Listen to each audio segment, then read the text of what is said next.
Hey,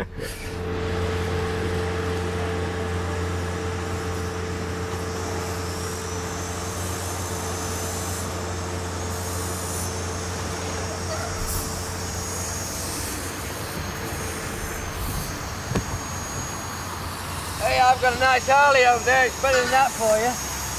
Anything's better than this.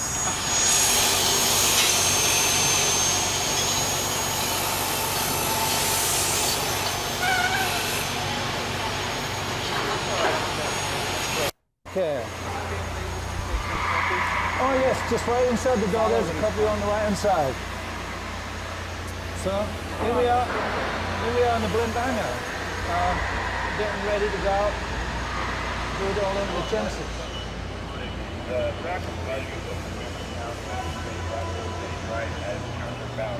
This is our tour mascot right here. You have to get past him. Tour security is David Smith. Anatomically, almost correct, yes. They will not be moved. We have these ski lift lights here that travel, they have motion on those cables you see right there.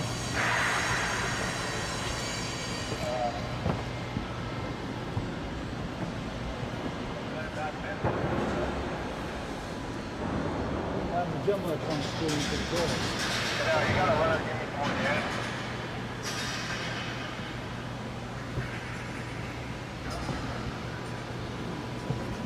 So, we've got the, Phil is obviously using this grid part here. So during the show, I mean, you could come up as long as you stay to the outer edges of this wall. We've got this limit, this going on around here, so that's restricted because of the cameras for the jumbotrons. So where can we go? Specifically down on that lower thing on the side of the corner. On that lower thing, if you try to keep to the outer edges of it. Yes, that would work for us. All right. We've got the spaces back there. You can see how it's pretty tight up here, especially with the movement with stuff. Probably around here would be okay, somewhere around here. Down here, this is fine. This area though is a work area for Phil. Okay.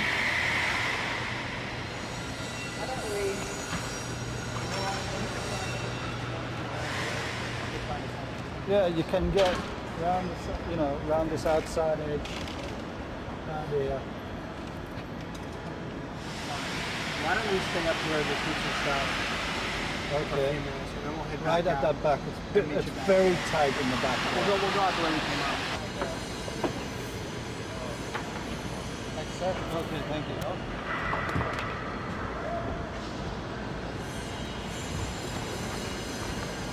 We have got,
in? Is the level okay? Can't hear you. All right, it's great then.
like a baseball.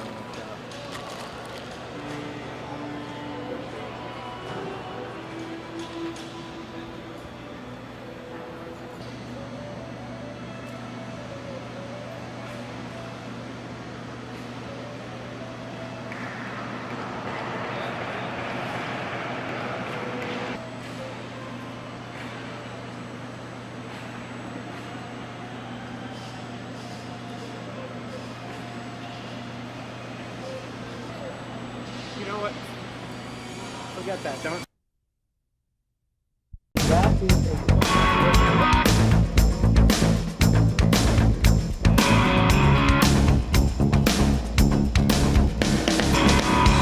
I must have dreamed 1,000 dreams.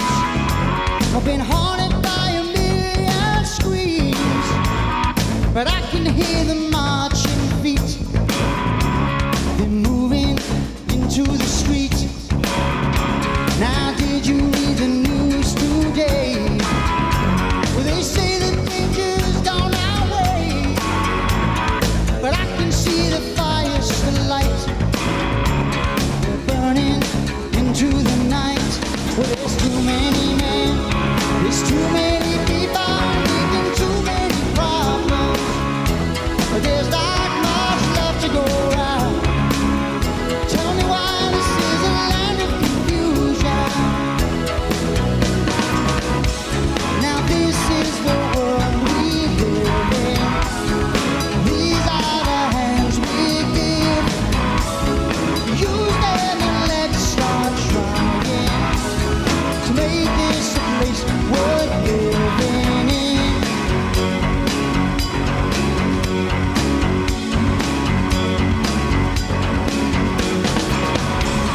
Superman, where are you now? Seems everything wrong's on somehow. Well, the men of steel and the men of power, they're losing control by the hour. This is the time, this is the place we will look for the future. There's not much love to go around. Tell me why this is a land of confusion. Now this is the world we live in. These are the hands we give them. Use them and let's start trying.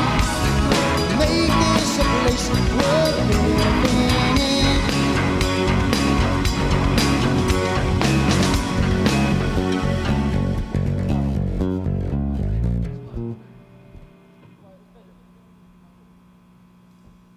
Okay, but can you see me? So are the samples, were the samples in there?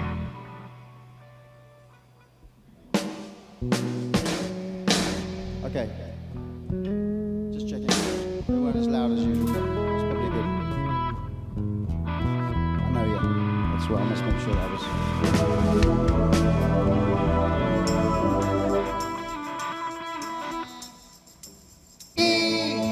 Can you hear me?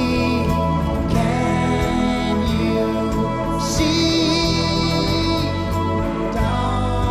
Don't you hear me? Don't you see? Phil, who's got it?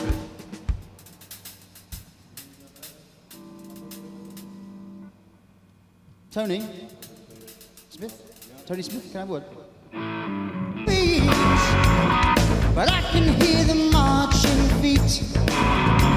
They're moving into the street. Now did you read the news today? Well, they say the danger's gone our way, but I can see the fire's still alight. They're burning into the night. Well, there's too many men, there's too many people, making too many problems, but there's not much love to go around. Tell me why this is a land of confusion. Now this is the world we live in. These are the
is when the sun is shining and the stars are bright all through the night, and the sound of your laughter as I held you tight so long ago.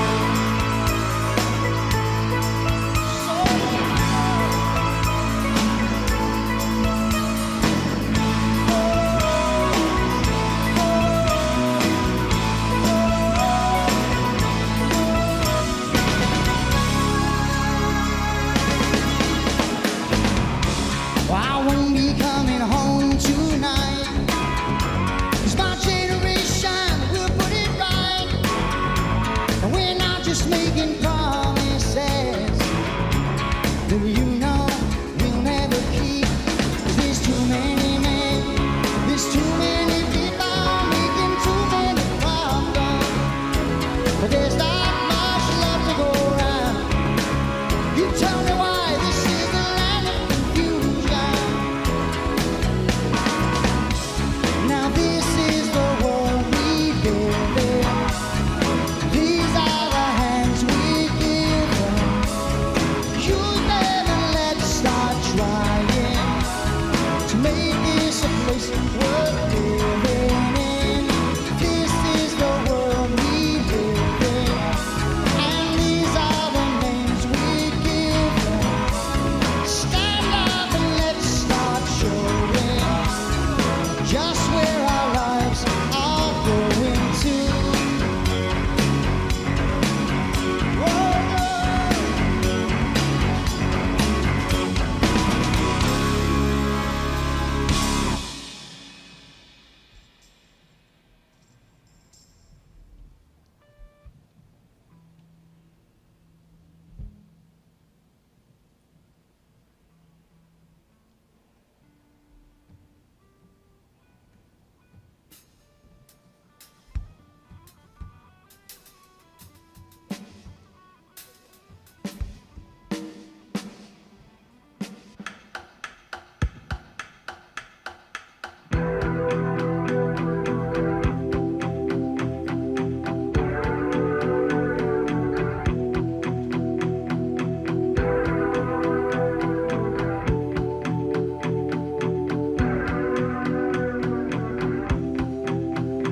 Well, the key to my survival was never in much doubt. The question was how I could keep sane, trying to find a way out. Things were never easy for me. Peace of mind was hard to find, and I needed a place where I could hide, somewhere I could call mine. I didn't think much about it till it started happening all the time. Soon I was living with the fear every day of what might happen that night. I couldn't stand to hear the cry of my mother, and I remember when I swore that would be the last they'd see of me, and I never went home again.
Na na na.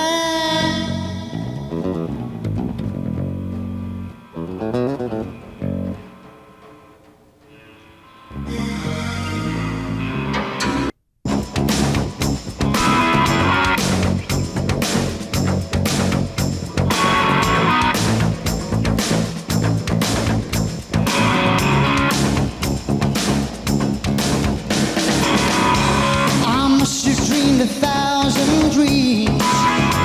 I've been haunted by a million screams, but I can hear the marching feet.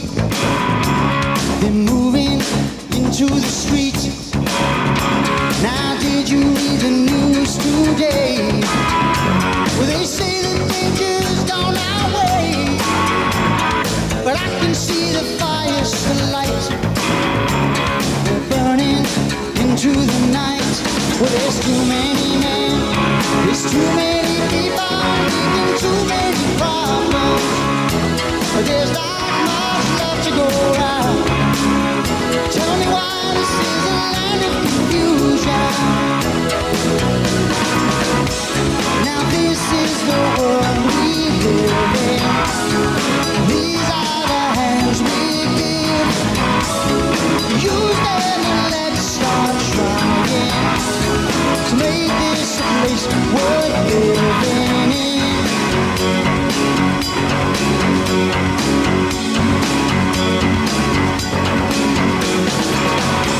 Ah, Superman, where are you now? Seems everything's wrong somehow. Well, the men of steel and the men of power, they're losing control by the hour. This is the time, this is the place we will for the future. There's not much left to go around. Tell me why this is a land of confusion. Now this is the world we live in. These are the hands we give them. Use them and let's start trying. Make this a place worth living in.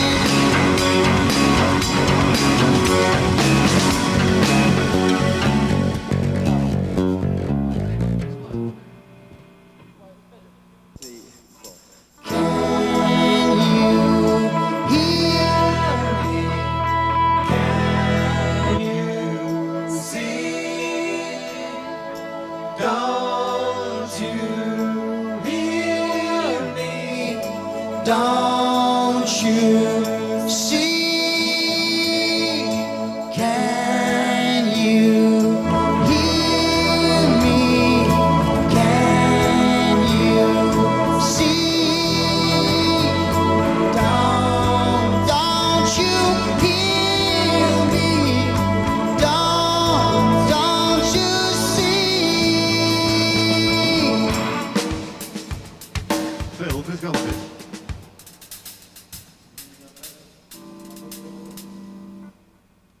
Tony?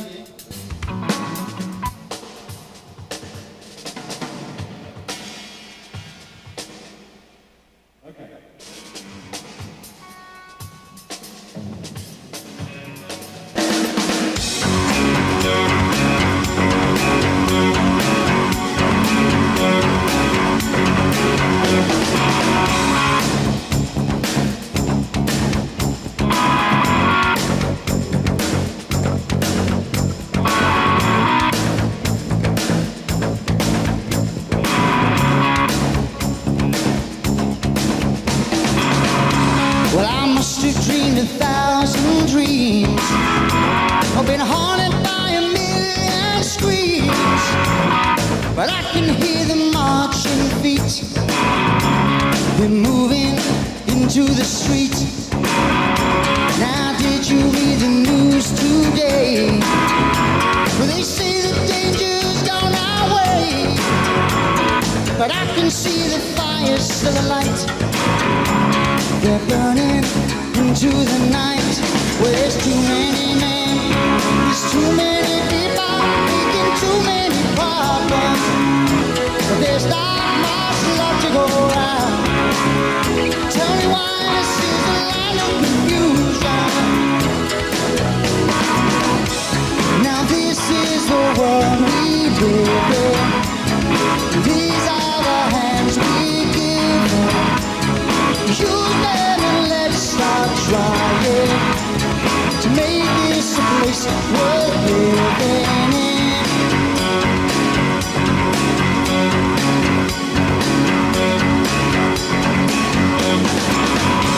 Ah, Superman, where are you now? It seems everything's gone wrong somehow. Well, the men of steel and the men of power, they're losing control by the hour. This is the time, this is the place where we look for the future. But there's not much love to go around. Tell me why this is a land of confusion.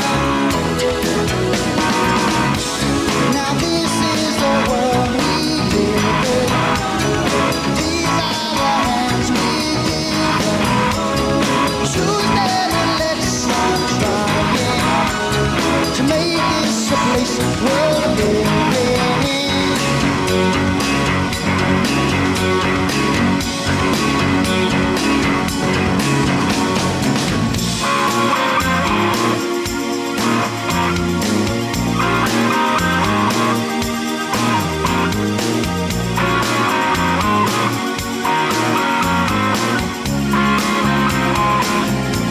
I remember long ago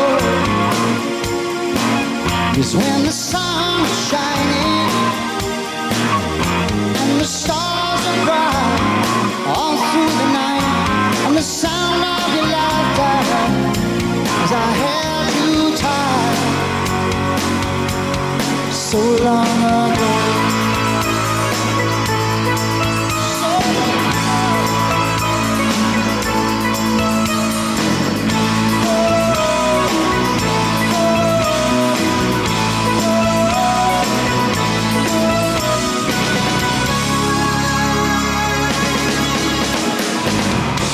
I won't be coming home tonight, 'cause my generation will put it right.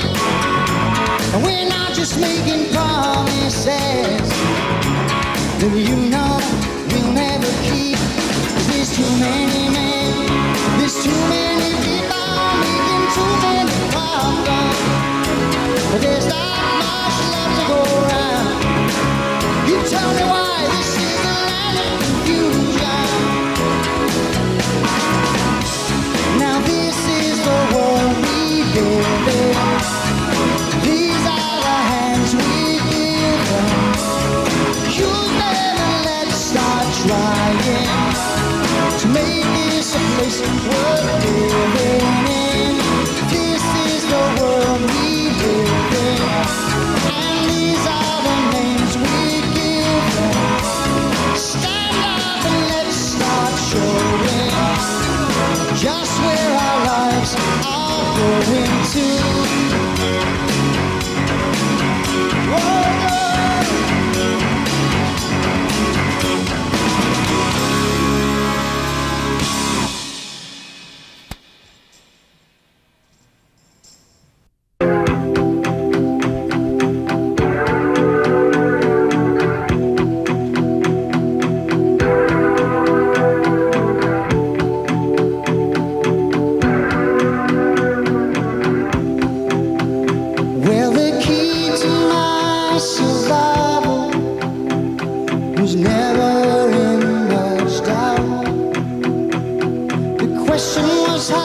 I was living with the fear every day of what might happen that night. I couldn't stand to hear the cry of my mother, and I remember when I swore that would be the last they'd see of me, and I never went home again. But they say that time is a healer, and now my wounds are not the same. Well, I rang that bell with my heart on my mind. I had to hear what it said. He sat me down and talked to me. He looked me straight in the eye. He said, you know, son of mine. You know, son of mine. We walked out, you left us behind. And you know, son of mine.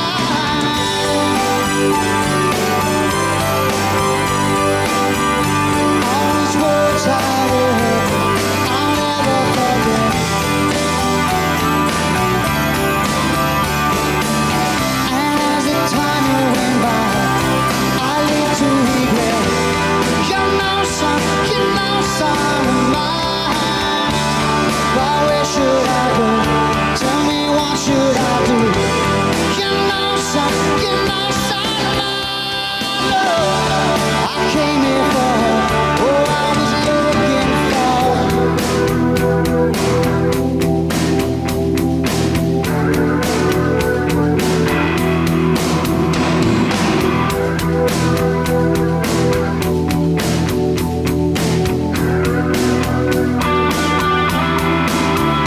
Well, the years they passed so slowly. I thought about him every day. What would I do if he passed on the street? Would I keep running away? In and out of hiding places.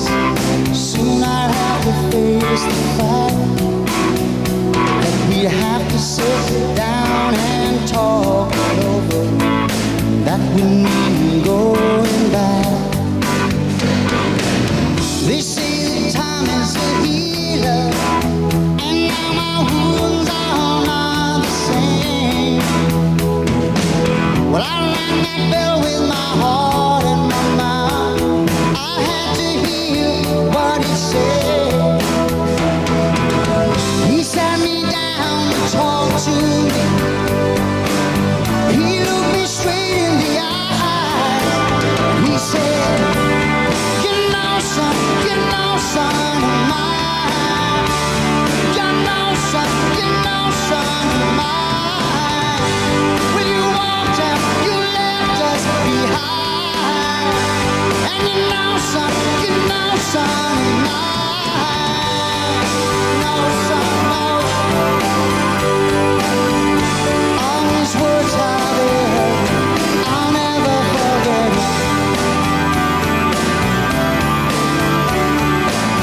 And as the time went by, oh, I lived to regret it. You know, son of mine. But where should I go? Tell me, what should I do? You know, son of mine. I came here for help. Oh, I was looking for you. You know, son of mine. You know, son,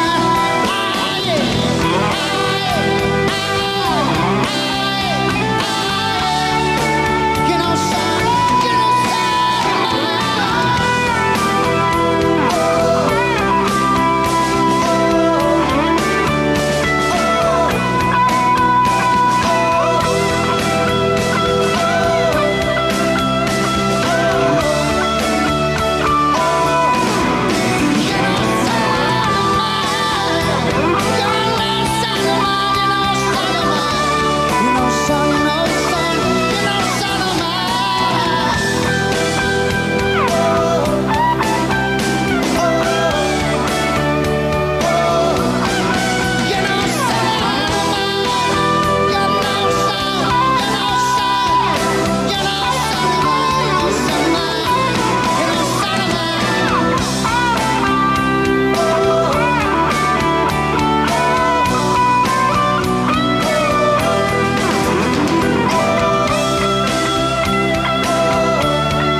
might change my life today. Gone are the days of taking care. And I really don't need no reason why, 'cause all I need is all in a day to survive in a way, just till tomorrow. Well, it's always one more tomorrow. Living forever. Do you really want to live forever?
Leaving my family behind me, not knowing what lay ahead, waving goodbye as I left them in tears, remembering all we'd said. I looked to the sky, I offered my prayers, I asked him for guidance and strength, but the simple beliefs of this simple man lay in his hands and on my head, my head.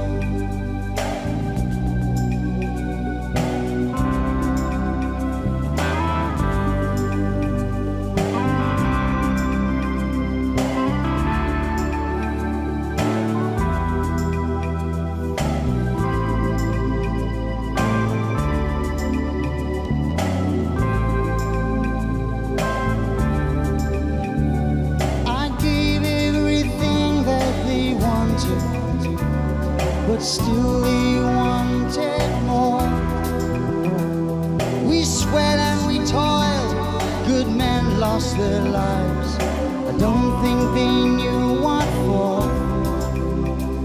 I sold them my heart, I sold them my soul. I gave everything I had, but they couldn't break my spirit. My dignity fall back, fall back.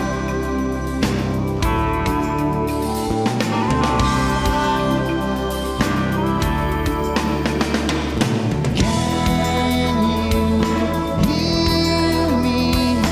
Can you see? Don't you hear me? Don't you see?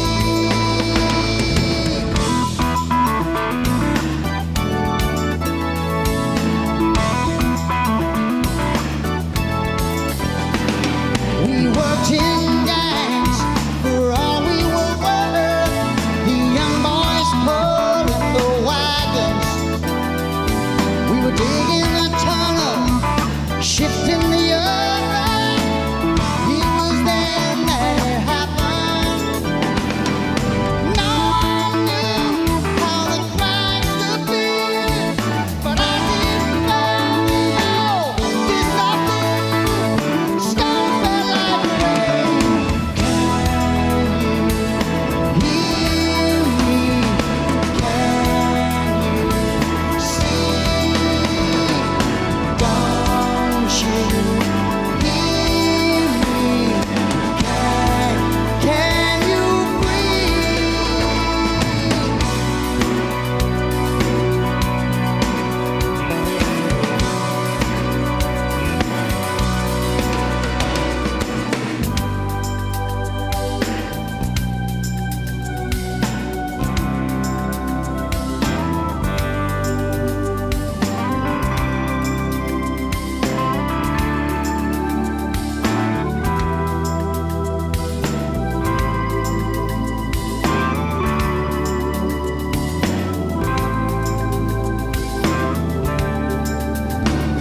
The smoke cleared, the dust it settled. No one knew how many had died. All around there were broken men. They'd said it was safe, they'd lied. You could hear the cries, you could smell the fear, but good fortune that day was mine. And it occurred to me that the heart of a good man, it seems, is hard to find. Can you hear me? Can you see? Don't you hear me? Don't you see?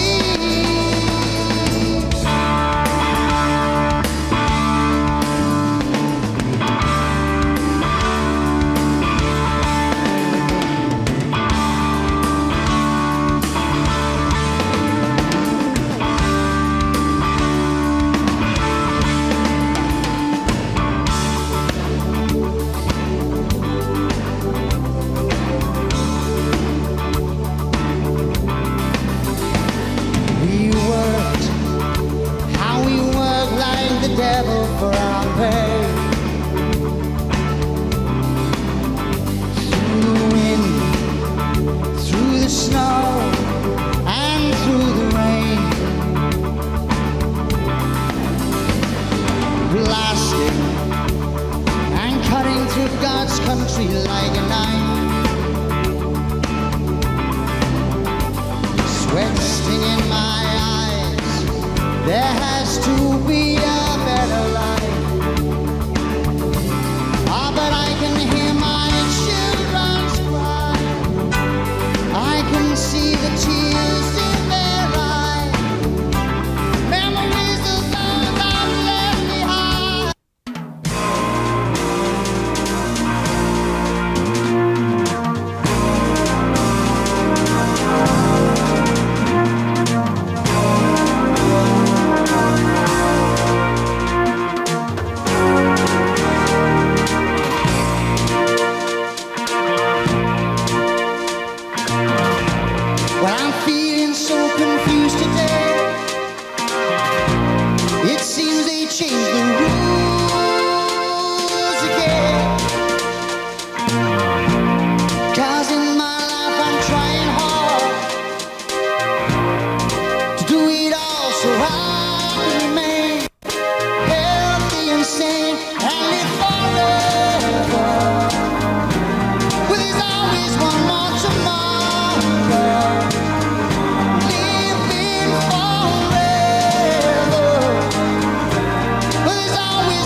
just want to rule over everybody's life. Well, I think I'll change my life today. Gone to the desert, taking care. I really don't need no reason why, 'cause all I need is all in a day, surviving away just till tomorrow. Well, it's always one more tomorrow. Living forever. Do you really want to live forever?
remembering all we'd said. I looked to the sky, I offered my prayers, I asked him for guidance and strength. But the simple beliefs of this simple man lay in his hands and on my head, my head.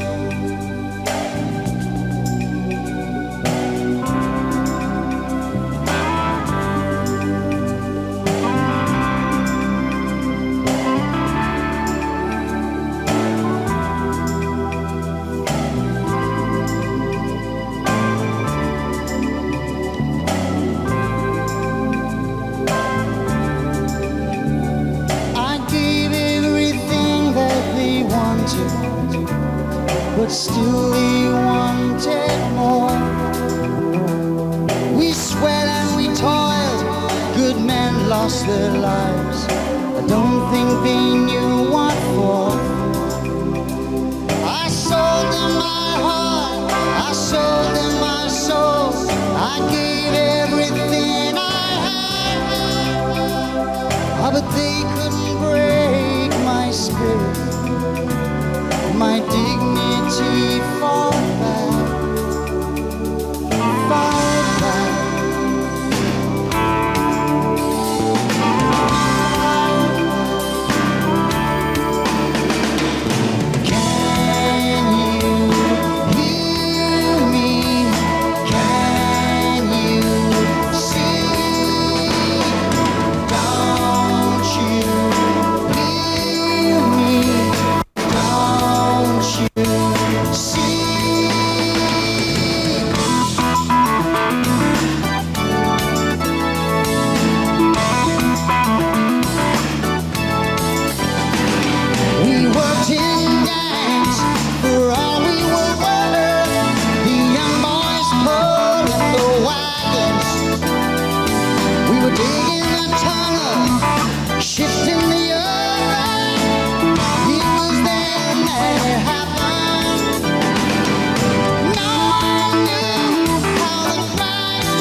The smoke cleared, the dust it settled.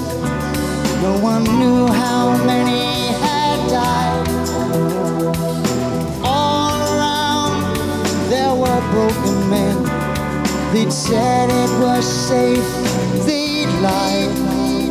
You could hear the cries, you could smell the fear, but good fortune that day was mine. And it occurred to me that the heart of a good man, it seems is hard to find.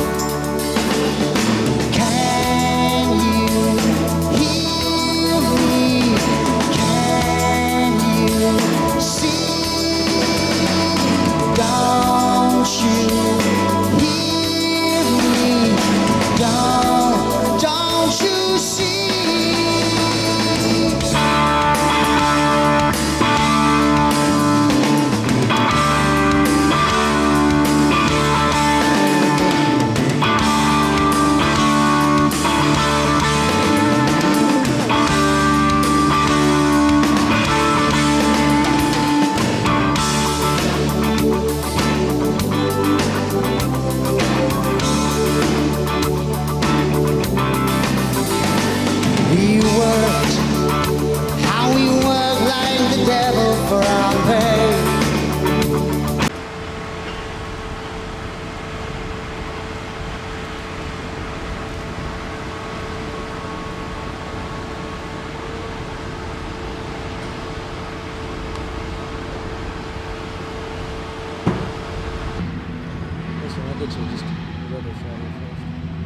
Then, you know, so we can get the band on stage, I'll cut to something else.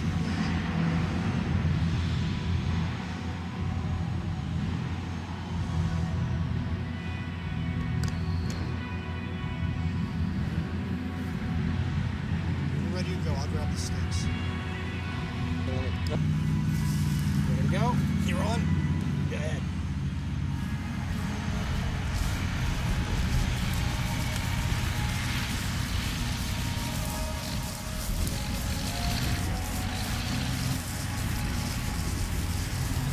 Hope they're playing when we get in there.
It's against the music, isn't it? It's not like the music stops.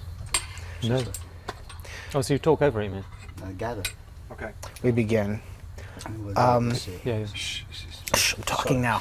I don't know if you remember, but I interviewed you for MTV just when the record came out, and at that time you were saying you weren't going to tour right away, you had different things to do, you wanted to make some films, you wanted to take some time off. How did you use that time? Like, did you have enough time to do what you needed to do?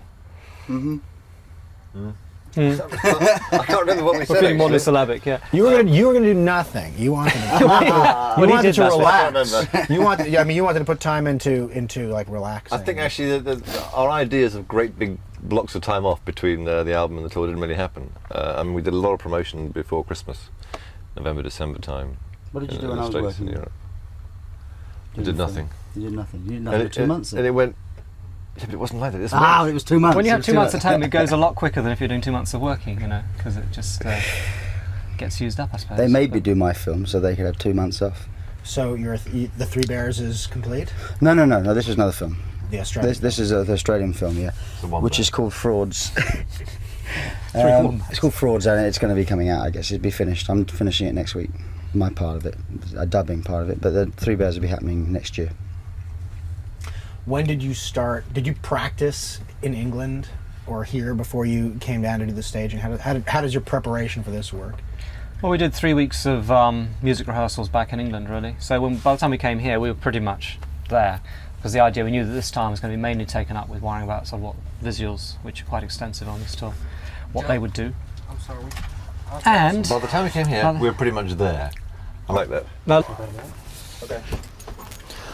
The staging that we've seen, how much of that is, I mean, did you know what you want, you specified, or do you like hire people to come up with ideas for you? How does that work?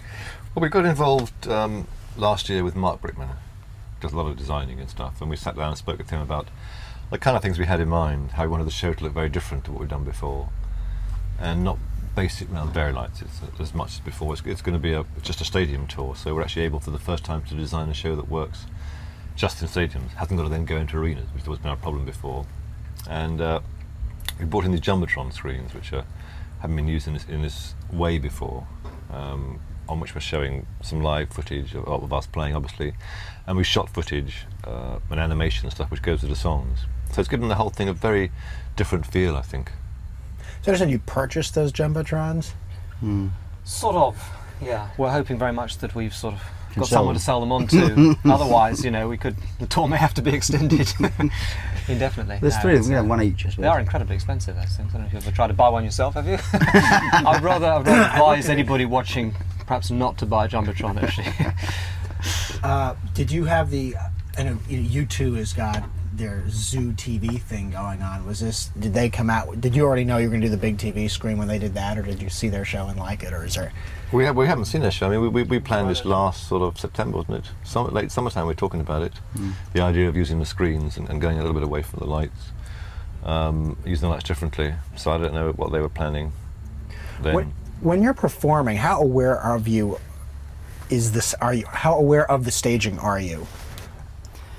Well, I mean, very aware in terms of what we are appearing like. You mean, In like what you're doing. I mean, are you singing the song and basically with your instrument, or I mean, do you see the audience reacting to the stuff that you know is going on behind you, or do you forget about it all while you're playing? How does that work? Well, I think you forget about the screens as much as possible. I mean, obviously in terms of being on the screens, but I mean, for the first few gigs, we'll all be worried about what's going on the screens. If actually what's going on the screens is supposed to be.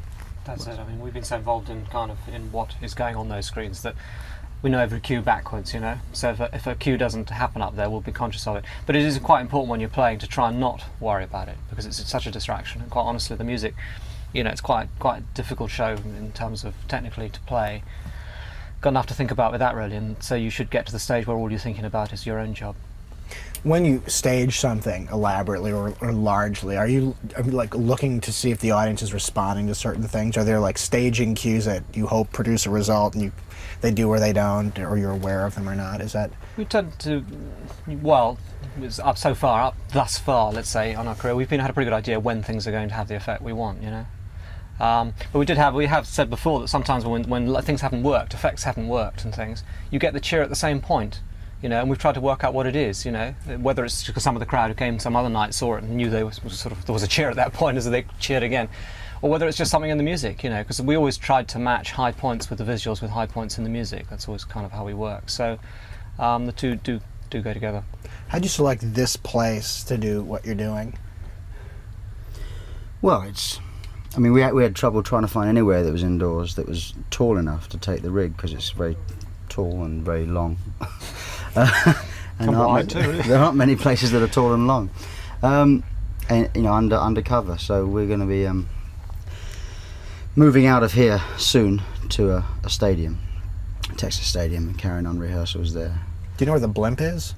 Well, that's a good question. I think it's gone to Idaho, didn't you say? Akron, Ohio, I think. Ohio. Close. I think it's gone to Ohio. Yes, I think you're right. No, Ohio. Ohio, yeah. It's Ohio. Ohio. I heard it in the steam room the other day. Word was out. So where y'all playing?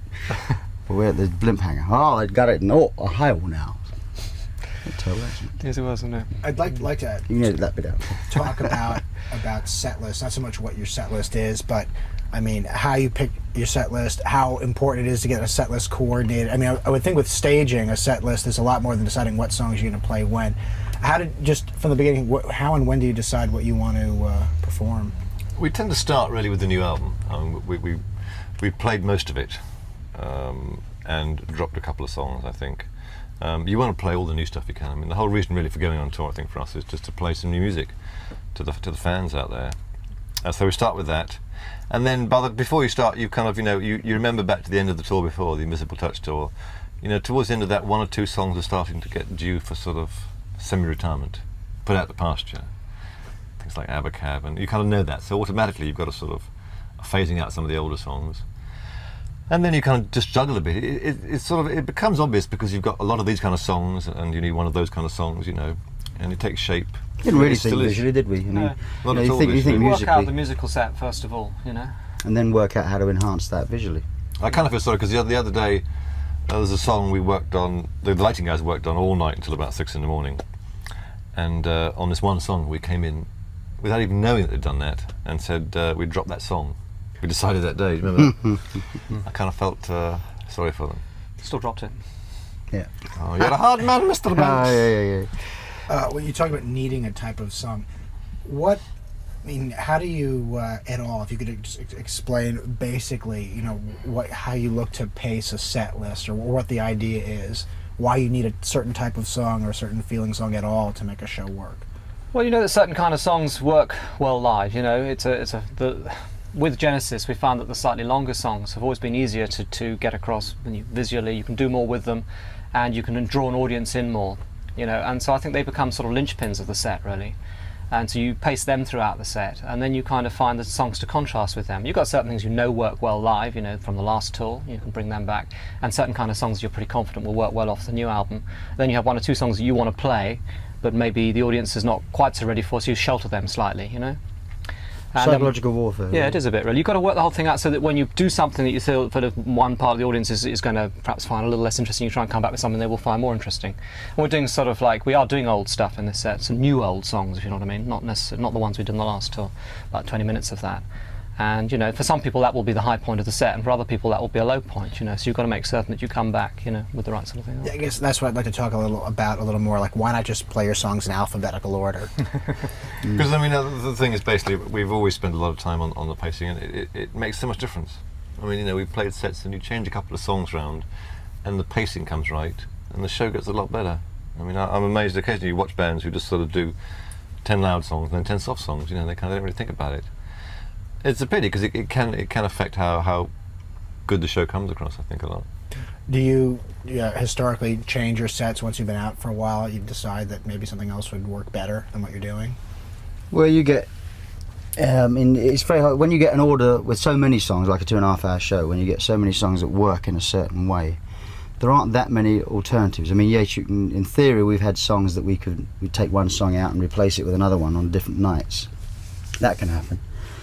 But you tend to sort of, especially now with visuals being tied in so much, you know, it's not a long tour, so it's not like we're going to get fed up with the songs. I mean, probably by the time we end the tour, we'll just be getting it right. You know? Yeah, but if we find we've made a miscalculation, you know, then yes, we can change. We have in the past. I mean, when we dropped that last bit of Supper's Ready and changed it to Afterglow and things. I mean, certain things you do, you know, and I think that we're certainly open to doing that. You know, you're not that rigid that if it's not working, we're not going to. Oh, no, if it's not working, you change it. Yeah. Quickly. Do you find by the end of the tour that like your musicianship has changed? I remember doing an interview with the Rolling Stones. They're talking about, you know, that 6 months into the tour, they said they should have recorded the album then, because now all of a sudden they're playing really well. Not that you're not. No, it's true. I mean, you get into, especially me. I mean, I only play the drums every now and again on stage, you know. So by the time I'm getting to the point now where I'm starting to get better now. You know, because usually I'm more thinking about the singing side of it than the drumming side of it. So, because there's a lot more singing than drumming for me. But you do get better, definitely, as the tour goes on. I mean, I think maybe with the 10-month tour we did Invisible Touch, there's probably, I can't think, in real terms, whether we got better or worse, but we certainly, you know, kept on playing, didn't we? Yeah, I think some things do get better. I think you can notice it more with some of the earlier songs, the very early songs, you know, that we did when the song In the Cage, which became quite a popular live song for us, which was really a rather nondescript song on the album. I don't think there was anything special about it. And I think that's, you know, those sort of things happen. But with most of these, I think I see less difference between the live versions of Invisible Touch, say, and the Invisible Touch songs. I thought Throwing It All Away got better live, you know, one or two songs do. But Is there anything about summer that you like? I mean, for kids who are out of school, you know, summer concerts, it's a whole different experience. Is it that way for you? Does it matter? Well, you must remember, we live in England. We don't see very much sun there. So yeah, it does have an effect, actually. I think everyone's a little bit more relaxed on a summer tour. You know, you have a couple of hours off in the morning, you can just get a little bit of sunshine, and it's different, you know, on a sort of cold, snowy day in Detroit. You're kind of stuck in the hotel. It does affect the whole atmosphere of the crew, the band, everyone around, and the audience too. And obviously you couldn't do that, they come outdoor shows in the winter. It always feels a bit more relaxed to me, a summer tour. We've always had a bit of a strange relationship with outdoor shows, actually, Genesis. As soon as you mention Genesis and a summer tour, it rains. So we're hoping that it's not going to happen this time. So take you through the farm belt and then just alleviate any drought. Yes. Do you? I mean, I would think also like for like days off. I don't know what you're doing, like 2 days on, 1 day off or stuff. Do you find it's more fun to run around in the summer? Do you run around? I mean, what do you sleep? Well, our manager's been very clever, actually, because we said we wanted to do a slightly shorter tour this time. So we're doing almost as many dates in the same time period. So there aren't many days off. It's about 60 shows in 90 days. So you're talking about only one day off at a time, and it's normally a travel day. Are you fitting any video shoots in on this? And like, what is your next video? Well, we're doing one in Dallas for Jesus He Knows Me, because we want to. And I don't know if that's going to be a single or not, but we actually always felt that it was tailor-made for a very funny video. The three of us dressing up as very dodgy TV evangelists, which will be very entertaining. I mean, whether it ends up as a single or whether it ends up as a video compilation thing. I mean, with Song Like Land of Confusion, which wasn't really taken necessarily that seriously as a single, when the video was done and presented as a complete thing, the thing took off. I mean, it's our only Grammy that we've ever won as Genesis, so it's ironic, really. So I think, you know, we're making it because we want to make it. The next single, well, the current single is Hold On My Heart, which we made the video for a while ago. We did that at the same time as I Can't Dance, in fact. I don't know what the next one's going to be apart from We don't that. know, really. I mean, we're waiting to see a bit what happens, yeah. but, you know. Do you know, like, when the tour is over, are you just taking time away from the band? Well, basically, when the tour finishes, it's sort of, you know, the way we do Genesis, you do an album and you do some touring. That we'll sort of... There'll probably be a video or something, a video or a live album. Well, we're thinking about a live album quite seriously possibly. this time. We haven't done a live album since Three Sides Live, which is nearly, what, I don't know, 8-9 years ago, isn't it?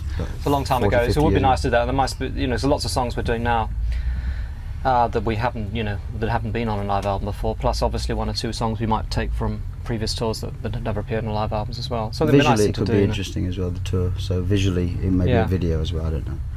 It's a bit early to think about that yet, but we will be doing something. And then after that, I'm sure we're going to film it for something at some stage. I mean, it looks very strong at the moment, I think. Well, there should be some stunning moments. well, we can probably film it and then show it back on the jumbotrons that we won't be able to sell. Yes, we can watch it at home in our personal jumbotron in our bankruptcy. When you commission something like this, I don't know whether you look at drawings or have conversations. When you first got here and like stepped out on it, I mean, what is that like? How is it? Was it big? It's quite scary actually. I mean, well, I walked in and I couldn't believe the amount of scaffolding. It was at scaffolding for days, you know. But it feels smaller the more you get used to it. We'll put it indoors and it looks bigger, obviously. It's designed for outdoors. We had it because we've got 3 stages actually we have to build because of the way it leapfrogs and everything. And we had the second stage was built outside, and that looked a lot more sensible. You know, you understood why it was the shape and size it was. So yeah, I mean, the main problem you have when you first come is to try and get everything working how you want it to. Because when you first come, it may sort of roughly look right, but then you find that nothing kind of works the way you thought it was going to. So we have to sort of, you know, we had to get a different computer system for the screens and everything. I mean, it just takes time to get all of it right. There's one thing actually. We will be there by the first show. In Domino, there's an idea we had because of the visuals that are going to be on the screens of putting me up in front of the screens, and I just thought it was going to be a little ladder, you know. There's about 6-foot ladder or something, and it's about, I don't know, it's about 15-20 foot maybe. So I've got to get like a lift, a scissor lift to take me up there. Things like that, which you just sort of think, I'll just climb up, you know, like you used to do in the cage and jump down. You know?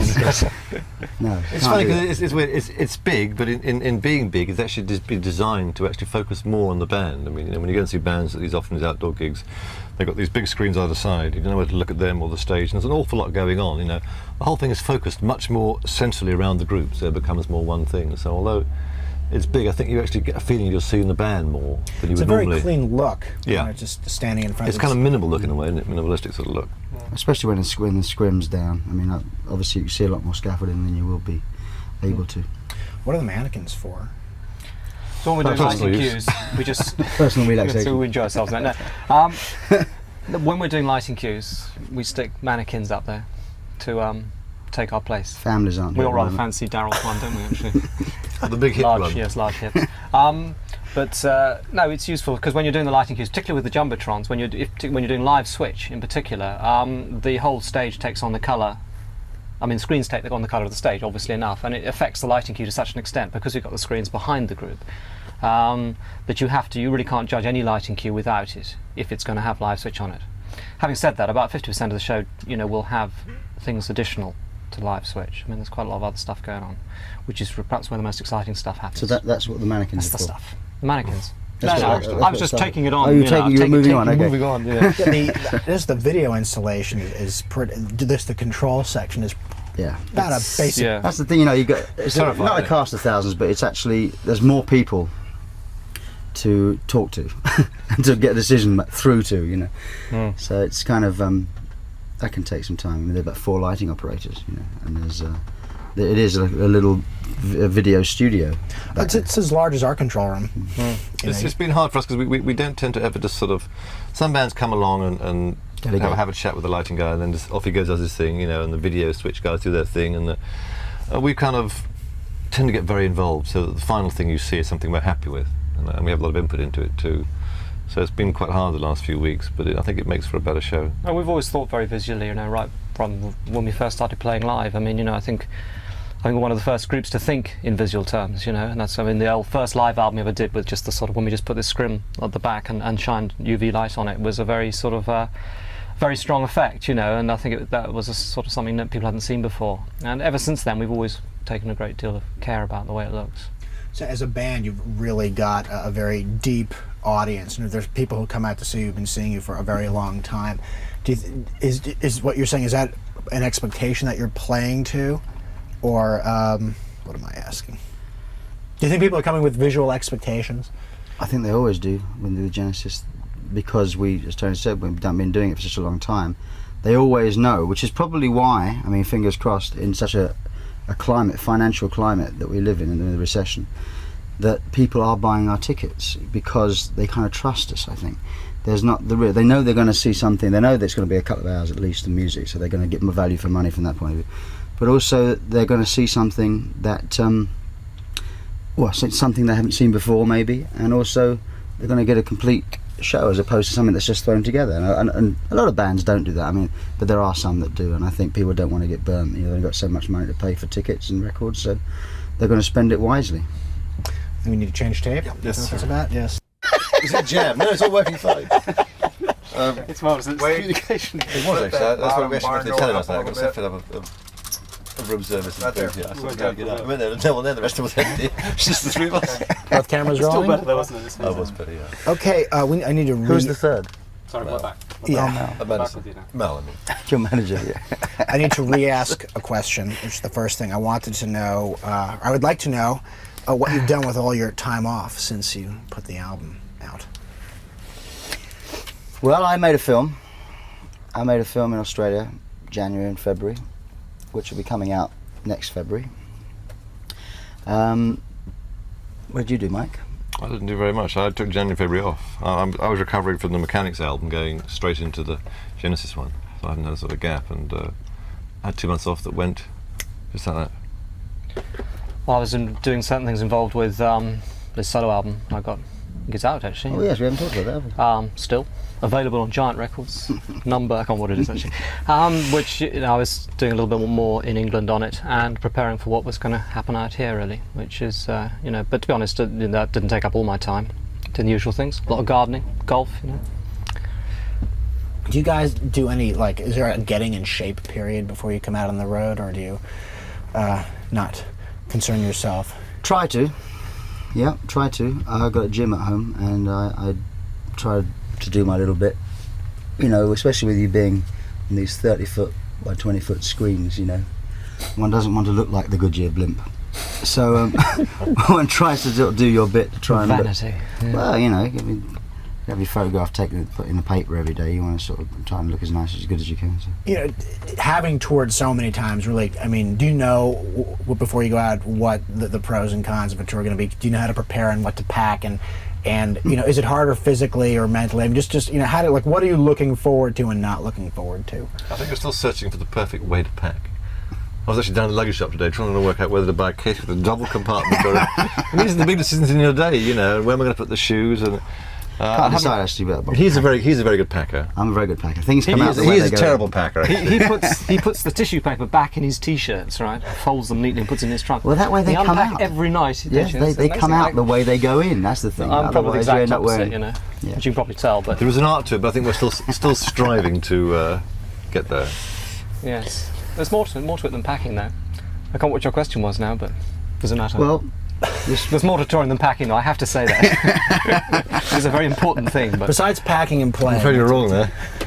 Other things you look forward to. Well, I obviously don't look forward to the flying, which is something I say every time. Which is a factor. I think one looks, I don't know, it's just that what I like about it is playing music that one's written in the sort of confines of a sort of room to an audience and see how audiences respond direct. I think it's a very important thing as a writer. You know, if you're just releasing recorded music, you never quite know what it is that people like and don't like about you. And although you make no conscious decisions from what the effects these have, I think it subconsciously affects the way you behave, and you see audiences responding to something, you know, and it increases your confidence in that area. So do you hate turbulence? Is that what I hate turbulence. I hate turbulence. I hate steady flying. Any kind of flying. Any kind of flying, really. No, I don't like it when it sort of moves around much, you know. I like a plane that just sort of takes off very slowly. It stays there. Goes there. I'd like it to stay about 20 feet off the ground if that was safe and not do anything very much, you know. So I feel like any time I could just jump out and I'd be okay. But you know, a very slow moving tour. are you ever like close enough from a city to another city that you bus it, or I often car it, actually, and I train it sometimes. The buses are so unreliable. Yes. Yeah. Well, they never come along when they're supposed to. It is difficult though in a What do you mean a coach? Sorry, I understand. And if we all didn't like it, then you could construct a tour which you did surface without any problem at all. But obviously, since it's only me, you know, I have to kind of like just grin and bear it. I think the more you go on a plane, God, I mean, you only need something like the Eric Clapton helicopter crash on Bill Graham's helicopter crash. I've been in one the other day because I had to go somewhere that just really would have been 3 hours driving, and I just didn't have the time. So I went in one, and I said to myself I would never go in another one after that.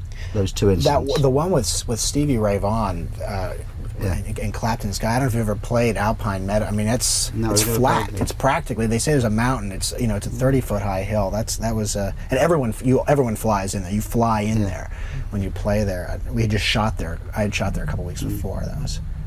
When that happens, you do feel very vulnerable, you know, and so even though I don't mind flying, every time you go up in a plane, you sort of think, well, this is another one you can chalk off, and you just don't know. So, you know, it's okay.